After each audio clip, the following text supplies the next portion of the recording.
کراچی کے علاقے پہلوان گوٹ میں فائرنگ، 2 افراد کی جان گئی، 3 زخمی۔ نقاب پوشوں نے دکان کے باہر بیٹھے افراد پر گولیاں چلائیں۔ پولیس نے شواہد جمع کر کے ملزمان کی تلاش شروع کر دی۔ شاہ لطیف ٹاؤن تھانے کے اندر فائرنگ سے ایک شخص جاں بحق، 2 نوجوان ایک شخص کو پکڑ کر تھانے لائے اور بتایا کہ یہ ڈکیت ہے۔ تھانے میں جھگڑے کے دوران گولی چلی جو مبینہ ڈکیت کو لگی۔ مبینہ ملزم موقع پر دم توڑ گیا، دونوں نوجوانوں کو حراست میں لے لیا۔ لیاری میں مرزا اعظم خان روڈ پر شوہر نے فائرنگ کر کے بیوی کو قتل کر دیا۔ پولیس نے ملزم کو گرفتار کر کے اسلحہ برآمد کر لیا، خاتون کی لاش اسپتال منتقل۔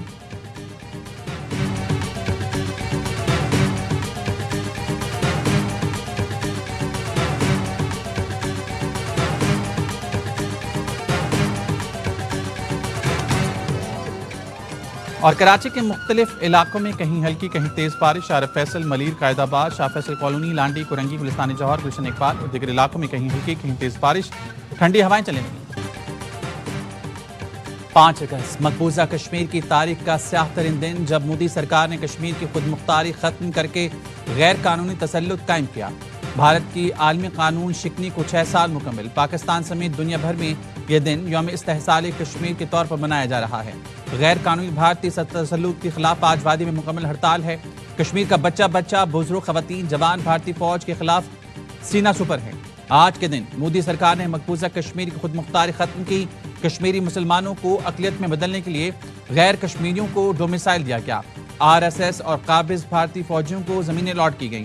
صدر آصف علی زرداری نے اپنے پیغام میں کہا، بھارتی اقدام کشمیر کی متنازع حیثیت اور حق خود ارادیت کو کمزور کرنا تھا۔ کشمیری عوام کو ان کے ہی وطن میں بے اختیار بنانے کی کوشش کی جا رہی ہے۔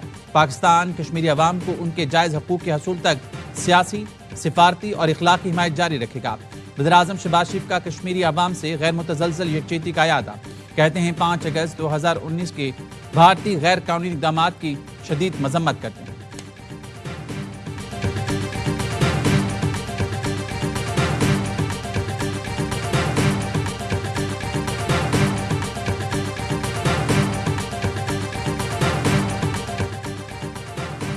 یوم استحصال کشمیر کے موقع پر field marshal Asim Munir, chairman joint chief naval اور ایئر چیفز کا کشمیریوں سے مکمل یکجہتی کا اظہار۔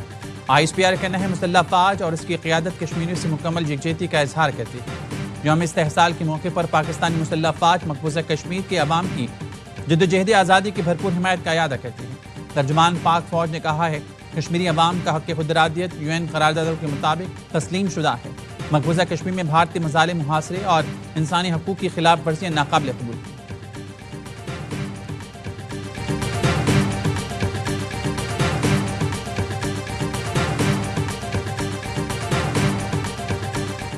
فیلڈ مارشل عاصم منیر کی قیادت میں پاکستان نئے دور میں داخل۔ فیلڈ مارشل کی ٹرمپ سے ملاقات خطے میں سفارتی تبدیلی کا آغاز تھی۔ برطانوی جریدے دی اکانومسٹ کا فیلڈ مارشل کو خراج تحسین لکھا، بھارت سے تنازع کے بعد فیلڈ مارشل عاصم منیر کی مقبولیت میں اضافہ ہوا۔ غیر ملکی دباؤ کے باوجود سپہ سالار نے بھارت کے خلاف جوابی کارروائی کی۔ ٹرمپ نے بھارت کو مردہ معیشت قرار دے کر 25% ٹیرف عائد کیا۔ پاکستان سے تجارتی معاہدے کا اعلان کرتے ہوئے صرف 19% ٹیرف لگایا۔ عالمی سفارتکار اور سرمایہ کار فیلڈ مارشل سے براہ راست رابطے میں ہیں۔ پاکستان کی نئی سفارتی حکمت عملی عالمی سطح پر فیلڈ مارشل عاصم منیر کے کردار کو نئی شناخت دے رہی ہے۔ پاکستان قدرتی آفات کے ریڈ زون میں ہے۔ وزیراعظم شہباز شریف کا گلگت میں تقریب سے خطاب، کہا پاکستان دنیا کے ان 10 ملکوں میں شامل ہے جہاں قدرتی آفات آتی رہیں گی۔ موسمیاتی تبدیلی سے نمٹنے کی تیاری نہیں کریں گے تو مشکلات آتی رہیں گی۔ گلگت میں وارننگ سسٹم صرف کاغذوں پر ہے، مستقبل کی تیاری نہ کی تو ہر کام بیکار جائے گا۔ وزیراعظم نے سیلاب متاثرین میں امدادی چیک بھی تقسیم کیے۔ وزیراعظم شہباز شریف نے دورہ گلگت میں اجلاس کی صدارت کی۔ سیلاب سے متاثرہ علاقوں کے لیے 4 ارب کی گرانٹ کا اعلان کیا۔ کہا وزارت ماحولیات تبدیلی باہر سے فنڈ لائے، ہمارا کاربن گیس اخراج بہت کم ہے۔ عالمی کانفرنسز ہوتی ہیں، فنڈ نہیں آتا۔ گورنر اور وزیر اعلیٰ گلگت بلتستان نے وزیراعظم سے ملاقات میں سیلاب کی تباہ کاریوں پر بریفنگ دی۔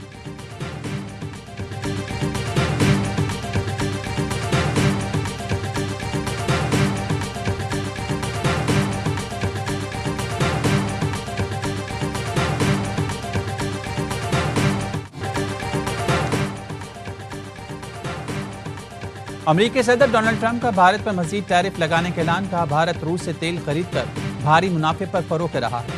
بھارت کو یوکرین میں جاری جنگ اور ہلاکتوں کی کوئی پرواہ نہیں۔ بھارت نے امریکہ سے حاصل رعایتوں کا غلط فائدہ اٹھایا۔ 3 سال میں بھارت نے روسی خام تیل ریفائن کر کے ایکسپورٹ کیا اور $20 ارب کما لیے۔ سستا روسی تیل خریدنے سے بھارت کو $10 ارب بچت بھی ہوئی۔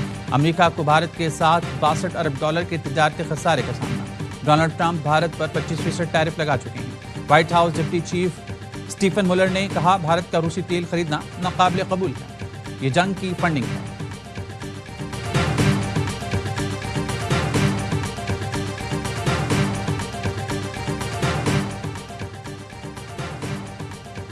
نائب وزیر اعظم اسحاق ڈار اور امریکی وزیر خارجہ مارکو روبیو میں ٹیلی فونک رابطہ، دو طرفہ امور، علاقائی اور عالمی صورتحال پر بات چیت۔ ترجمان دفتر خارجہ نے بتایا پاک امریکہ وزیر خارجہ نے رابطے میں رہنے اور تعاون جاری رکھنے پر اتفاق کیا۔ ہمارے 39 پارلیمنٹیرین ڈسکوالیفیکیشن اور کنویکشن کے رسک پر ہے۔ جب تک خان صاحب رہا نہیں ہوتے تحریک نے رکنا نہیں۔ انشاءاللہ تعالیٰ 5 تاریخ کے بعد آئندہ کا لائحہ عمل دیں گے۔ 5 اگست کے بعد آئندہ کا لائحہ عمل لایا جائے گا۔ 14 اگست کو ملک کی تحریک کا امکان ہے۔ ویسے گوہر کا بنیر میں خطاب، کہا 89 پارلیمنٹیرینز نااہلی اور سزا کا خطرہ ہے۔ بانی پی ٹی آئی کی رہائی تک تحریک جاری رکھیں گے۔ پی ٹی آئی کو اسلام آباد F9 پارک میں جلسے کی اجازت نہ ملی، درخواست مسترد کر دی گئی۔ ذرائع کا کہنا ہے دفعہ 144 کے نفاذ کے باعث احتجاج کی اجازت نہیں دی جائے گی۔ پی ٹی آئی کی جانب سے امکانی احتجاج کی وجہ سے مختلف شاہراہوں پر 2500 پولیس اہلکار تعینات کرنے کا فیصلہ، ریڈ زون اور ملکہ علاقوں کو سیل کیا جائے گا۔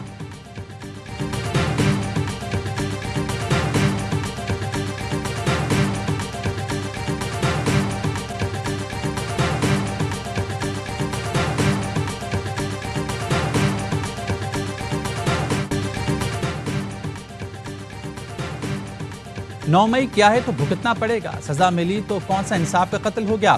وزیر اطلاعات عطا تارڑ کا قومی اسمبلی میں احتجاج کرنے والے پی ٹی آئی اراکین کو جواب، کہا چیلنج کرنا ہے تو کورٹ کے جائیں، اسمبلی میں شور شرابہ نہ کریں۔ وزیر ریلوے حنیف عباسی نے خبردار کیا اگر کسی نے قانون ہاتھ میں لیا اور 9 مئی دہرانے کی کوشش کی تو ہرگز نہیں بخشیں گے۔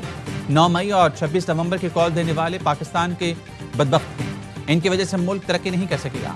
وفاقی وزیر قانون اعظم نذیر تارڑ نے کہا ہمیں اپنے دامن میں جھانکنا چاہیے، اپنی غلطیوں کا ادراک کرنا چاہیے۔ سیاستدانوں نے ایک دوسرے کے ساتھ بیٹھنا ختم کر دیا۔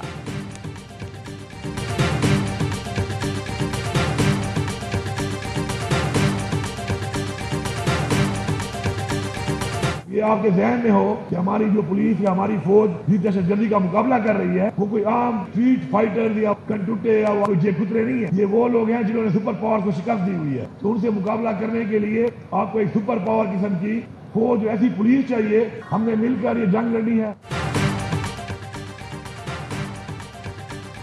ہمارا مقابلہ اسٹریٹ کرمنل یا جیب خطروں سے نہیں، ان دہشت گردوں سے ہیں جنہوں نے سپر پاور کو ہرایا۔ وزیر اعلیٰ خیبر پختونخوا علی امین گنڈاپور کا یوم شہدائے پولیس پر تقریب سے خطاب، کا ہم سب کو مل کر یہ جنگ لڑنی ہے، کسی ایک کی کوتاہی ہو تو سب پر تنقید نہ کی جائے۔ پولیس میں مزید بھرتیاں کر رہی ہیں، کوشش ہوگی جس علاقے میں ضرورت ہو وہاں مقامی لوگ بھرتی کریں۔ وزیر اعلیٰ نے شہداء کی فیملیز کو پلاٹ دینے کا اعلان بھی کیا۔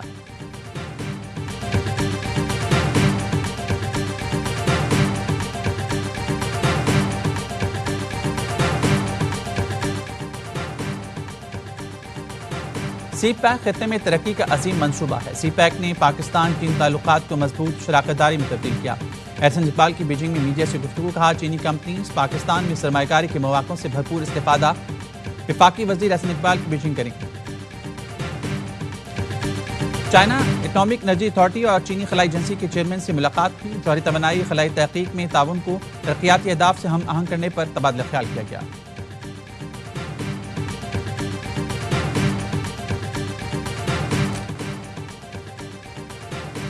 5 اگست یوم استحصال کشمیر کے موقع پر خصوصی دستاویزی فلم جاری۔ 77 سال سے بھارتی بربریت کا شکار کشمیری عوام کی مظلومیت کی بھرپور عکاسی۔ بھارت نے آرٹیکل 370 کو مقبوضہ کشمیر کا آبادیاتی تناسب تبدیل کرنے کے لیے ختم کیا۔ 1 لاکھ سے زائد کشمیریوں کی شہادتیں، ہزاروں کشمیری بھارتی جیلوں میں قید۔ بھارتی اقدامات نام نہاد جمہوریت کے چہرے پر بدنما داغ ہے۔ آزادی کی راہ میں کشمیریوں کے فلک شگاف نعرے ظلم کی تاریخ رات کا خاتمہ کریں گے۔